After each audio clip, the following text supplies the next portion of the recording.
Assalamualaikum warahmatullahi wabarakatuh. Kawan, sebelum Anda memulai aktivitas hari, kita ikuti kajian Syarat Hikmah Dialog Fajar. Assalamualaikum warahmatullahi wabarakatuh. Alhamdulillah kawan, pagi hari ini saya Fitriana Ayu yang bersama Anda di program Dialog Fajar. Hati-hati ya untuk Anda yang sudah berkendara pagi hari ini, semoga dapat jalurnya lancar sambil mendengarkan program Dialog Fajar pagi hari ini bersama Ustadz Mim Saiful Hadi dari Pesantren Al-Quran Nurul Falah, Surabaya. Assalamualaikum Ustadz Mim. Waalaikumsalam warahmatullahi wabarakatuh. Alhamdulillah ketemu lagi Ustadz, sehat ya? Alhamdulillah sehat luar biasa, Allah Akbar, semangat. Allah Akbar, Masya Allah.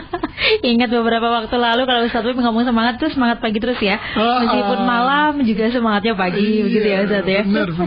Apakah sudah makan juga Ustadz? Makan. Sarapan maksudnya Ustadz? Oh sarapan ya. Belum Mbak, masih sama pagi-pagi. kalau gitu Ustadz. Sama kayak ya. Sama ya. Iya, pagi hari ini kita juga ngobrol soal makan, boleh ya Ustadz ya? Oh boleh. Iya, pernah mendengar istilah itu makan tanah Ustadz? Iya, saya mencari referensi segala macam, kok kayaknya masih belum nemu yang pas gitu Ustadz. Iya. Mungkin nanti selengkapnya bisa bersama Ustadz Mim Saiful Hadi. Monggo Ustadz. Baik, terima kasih Mbak Ayu. Terima kasih kawan-kawan semuanya. Alhamdulillah, summa alhamdulillah. Allahumma sholli ala Sayyidina Muhammad wa ala alihi wa sahbihi ajma'in. Amma ba'du, kawan-kawan sekalian, semoga selalu dikaruniai kebahagiaan ya. Amin. Dikaruniai kesuksesan dan keberkahan bersama keluarga. Amin. Dan segala urusan diberikan kemudahan oleh Allah Subhanahu wa taala dan menjadi amal solih yang akan mengantarkan kita berkumpul bersama di surganya Allah. Kawan-kawan sekalian rahmatullah ya, Mbak Ayu, ini pagi hari ini kita membahas tentang makan tanah. Yaitu istilah mungkin yang bisa bermakna berbeda-beda ya kan, ada juga itu kayak makanan daerah khas itu loh Mbak. Iya. Mana itu di daerah Bojonegoro atau mana itu ada yang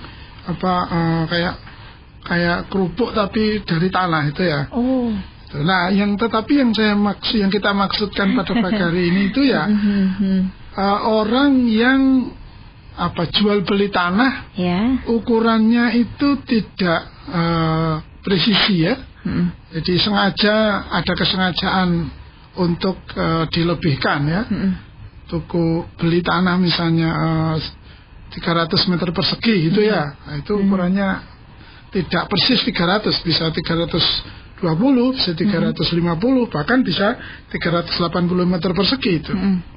Nah, ini ada sabda Rasulullah yang patut menjadi renungan bagi kita semuanya. Bismillahirrahmanirrahim. Wa an Aisyah radhiyallahu anha anna Rasulullah sallallahu alaihi wasallam qala man zalama qita shibrin minal ardi tuwiqahu min sab'in aradina. Muttafaqun alaih. Dari Aisyah radhiyallahu anha bahwasanya Rasulullah sallallahu alaihi wasallam bersabda, barang siapa mengambil tanah seukuran 1 jengkal secara zalim, maka akan dikalungkan kepadanya dari 7 lapis bumi. Nauzubillah min dzalik. Hadis riwayat Muslim. Kawan-kawan sekalian yang dirahmati Allah, Mbak Ayu, saya membayangkan ini Rasulullah yang ngendikan pada zaman itu ya. Ya. Bisa kita bayangkan tanahnya di Arab itu kan tanah batu pasir itu ya. Iya. Ini kok ya sudah ada kasus pertanahan itu. Iya. Buat apa juga gitu ya Ustaz ya. Kalau sekarang kan kasus agraria ini kan pertanahan ini kan luar biasa Mbak Ayu ya. Iya betul Ustaz. Ya Allah gitu ya. Ternyata ini juga bukan setan hari ini yang bekerja. Ternyata setan sudah dari dulu ya. Iya, pekerjaannya menggoda manusia itu agar kalau jual beli tanah itu mesti njaluk dilui ukurannya itu ya, dicuri ya, mencuri ukuran ya. Akhirnya dimakan tanah. Seolah-olah makan tanah misalnya begitu ya. Nah ini coba bayangkan itu ya, Allah Rasulullah itu ya sudah mengingatkan kita sejauh-jauh gitu pada kita.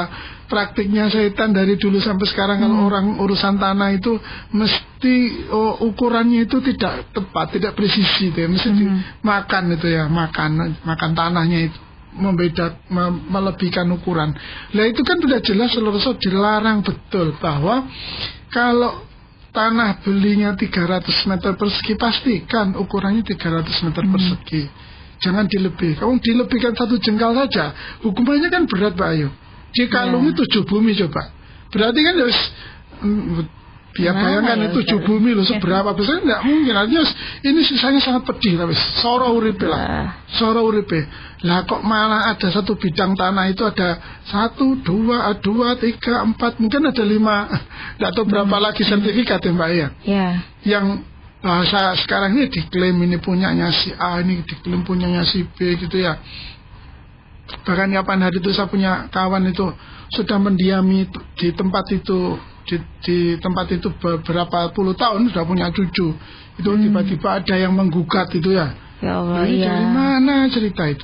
Nah, ini persoalan-persoalan keseharian kita yang sekali lagi memang dari dulu itu modusnya setan iblis menjerumuskan kita manusia agar bertengkar, bermusuhan satu sama lain itu adalah dari tanah. Rebutan lemah, rebutan lemah. Tanahnya kan tidak bisa dibawa kemana-mana sebenarnya, di situ saja. Tapi apa yang kita perebutkan ya ukurannya kan, ya, ukurannya. Nah oleh karena itu kawan-kawan sekalian yang dirahmati oleh Allah, mungkin kita yang berprofesi di tuan tanah ya, tuan tanah Bayu, atau apapun ya perangkat hukum yang menyertainya. Mari kita kalau misalnya kita PPAT ya atau apa ya atau ya yang bergerak di bidang pertanahan lah. Ketika kita membantu seseorang untuk memastikan statusnya, memastikan ukurannya, mari kita niati melaksanakan perintahnya Rasulullah, yaitu menjaga agar apa yang dikhawatirkan oleh Rasulullah ini tidak menimpa kepada kita, saudara-saudara kita. Maka lakukan tugas anjenengan, tugas Anda dengan sebaik-baiknya agar apa yang diamanatkan Rasulullah ini terlaksana. Kita juga begitu. Kita yang melakukan bisnis jual beli tanah, pastikan tanah-tanah yang dijual ini juga dengan ukuran yang benar, dengan status yang benar.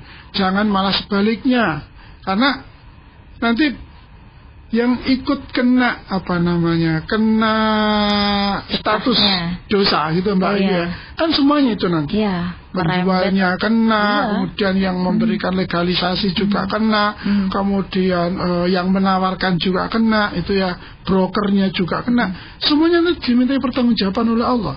Ingat, 1 jengkal tanah 7 bumi loh kita dikalungkan.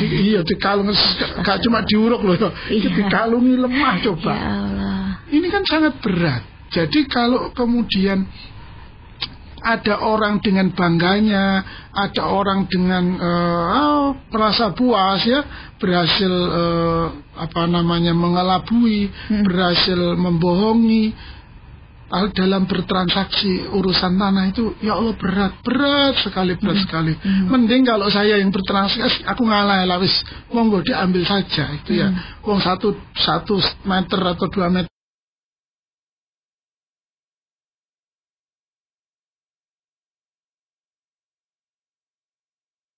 terpalingnya berapa sih dapatnya gitu ya. Itu yang rela Ustaz. Ya itu masalahnya kan Mbak Ayu ya. Kan tidak mudah kita rela. Betul. Kenapa? Nah ini kan pertanyaannya. Kenapa? Karena tanah ini kan kita tidak ikut buat. Kita nggak ikut mengolah, kita nggak ikut memproses sehingga menjadi tanah kan. Tanah ini kan miliknya Allah. Kalau kemudian kita ini mengklaim, sesungguhnya klaim punya siapa kan itu? Kan miliknya Allah ini. Maka hukumannya berat sekali. Maksud jengkal aja 7 bumi ya. Maka hindari betul-betul gitu. Kalau misalnya yang lain-lainnya itu nggak sebanding lah. Kalau kita hanya membela nih 1 cm, 2 cm, 1 meter, 2 meter untuk katakan ini hak saya misalnya begitu. Tapi kalau sudah jelas-jelas itu melanggar haknya orang itu ya, mengkhianati atau membohongi ukuran, maka pasti tidak ada satu perbuatan kita yang tidak dipertanggungjawabkan di hadapan Allah. Kalau Allah dan Rasulnya sudah memberikan peringatan sedemikian keras, satu jengkal tanah itu kita akan dihukum dengan 7 bumi. Coba dikalung kene gulu lah es entek-entek aja. Hancur lebur. Gimana sesaknya nafasnya Ustaz? Ya tidak hanya sesampainya sudah tidak bisa. Iya. Sangat pedih itu siksa.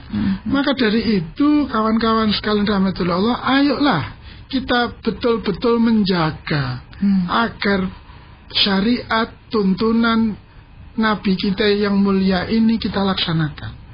Ustadz gak dapat untung, lah kan menjadi begitu kan pikirannya. Untungnya sendiri yang menjadi pemikiran. Padahal keuntungan itu sesungguhnya kita sedang mengambil haknya orang, gitu kan ya. Merampas haknya orang bahkan itu karena ini bidang tanah ini mestinya miliknya si fulan itu ya, ternyata diklaim miliknya si fulan yang lain kan itu. Siapa yang lebih sah berhak? Ya kalau sudah bercampur-campur begitu kan menjadi sulit.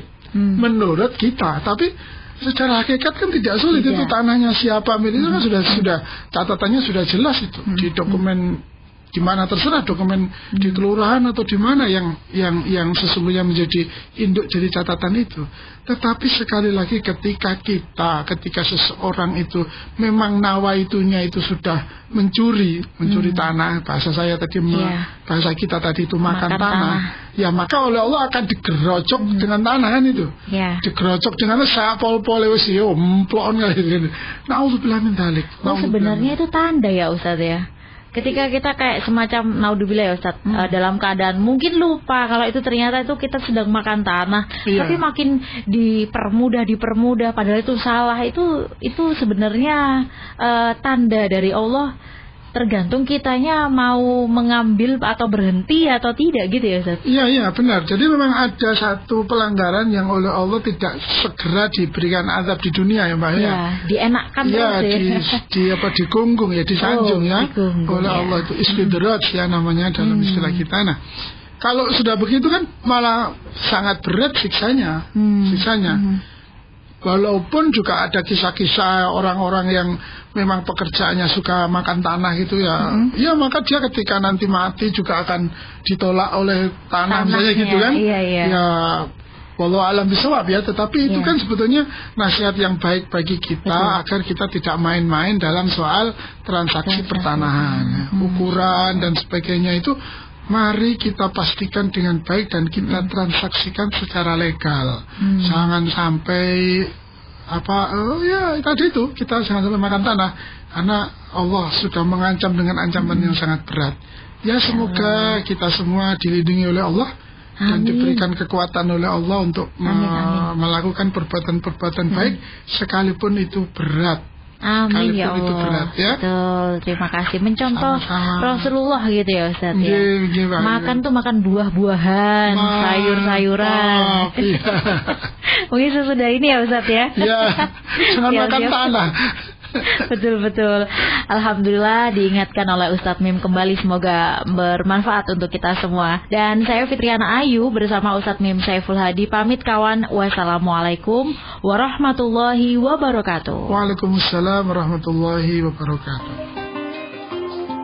Program Dialog Fajar yang baru Anda simak kerjasama Suara Surabaya dan Pesantren Al-Quran Nurul Falah Surabaya, lembaga dakwah yang amanah, profesional, dan berbasis Al-Quran. Pesantren Nurul Falah mencetak guru-guru Al-Quran dengan metode tilawati dan tahfidz Al-Quran. Informasi dan pemberian donasi hubungi 031 828 1278 atau nurulfalah.org.